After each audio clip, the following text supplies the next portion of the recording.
Kwa miongo miwili, siasa za Kenya zimekuwa pambano lisilokoma na lenye hatari kubwa. Serikali zimepanda na kushuka, miungano imevunjika na nyota mpya zimeibuka.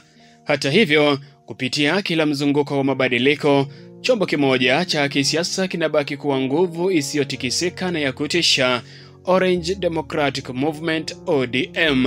ODM haijawahi kumpatia kiongozi wake urais, lakini inashikilia kwa dhati moja ya idadi kubwa zaidi ya viongozi waliochaguliwa katika bunge la kitaifa na seneti. Inaweka agenda, inakusanya makundi makubwa zaidi ya watu na ni mshirika muhimu au mpinzani mkuu katika kila muungano muhimu wa kisiasa. Hii ndiyo hadithi ya jinsi vuguvugu la mizizi ya wananchi lililozaliwa kutoka kwa kura moja ya maoni lilikuwa na kuwa nguvu kuu ya kisiasa inayoendelea kufafanua mwelekeo wa demokrasia ya Kenya.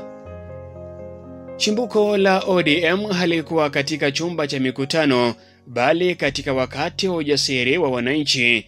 Mnamo mwaka 2005, rasimu ya katiba iliyoungwa mkono na serikali iliwekwa kwenye kura ya maoni ya kitaifa. Alama ya kukataa ilikuwa chungwa. Muungano uliohamasisha taifa kupiga kura ya hapana, asilimia ya kushangaza ya 58, ikawa nguvu mpya ya kisiasa. Walijiita kwa jina la alama ya ushindi wao, Orange Democratic Movement. Mwanzo huu wa ushindi mara moja uliipa ODM mamlaka yenye nguvu ya mizizi ya wananchi. Haikuwa chama kingine tu, ilikuwa sauti ya watu waliokataa mfumo uliokuwepo. Hii asili ya ujasiri ilikuza na kuimarishwa na jukwaa lake kuu la sera: utetezi usiochoka wa ugatuzi, ugawa wa madaraka na rasilimali kutoka Nairobi kwenda kaunti 47.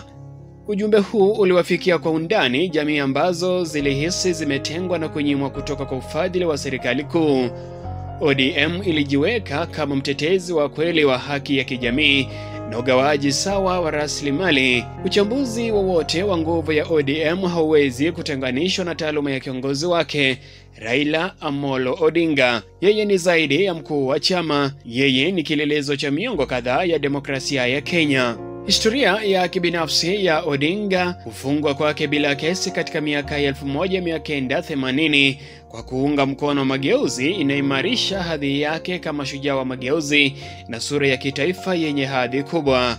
Mapambano haya ya muda mrefu yanatafsiriwa kuwa utii usiotikisika, karibu kama ibada ya uaminifu kutoka kwa wafuasi wake wa msingi. Hiki ndicho wanazuoni wa siasa wanachokiita Odingaism, nguvu inayopita muundo wa chama chenyewe. Raila anaposema mitambo ya chama inasonga, uwepo wake tu unaiwezesha ODM kuendelea kuteka usikivu wa vyombo vya habari na tabaka la kisiasa, iwe yuko katika muungano tawala au katika ngome za upinzani. Zaidi ya hayo, Odinga ni mtaalamu wa mikakati ya kisiasa, mwokoaji wa mwisho. Uwezo wake wa kupatanisha miungano inayoonekana kuwa haiwezekani, kama vile handshake maarufu ya mwaka 2018 na upinzani wake wa zamani Rais Uhuru Kenyatta, ulihakikisha kwamba ODM inabaki katikati ya mvuto wa kisiasa wa taifa, ikitengeneza mazungumzo ya kitaifa na mwelekeo wa sera.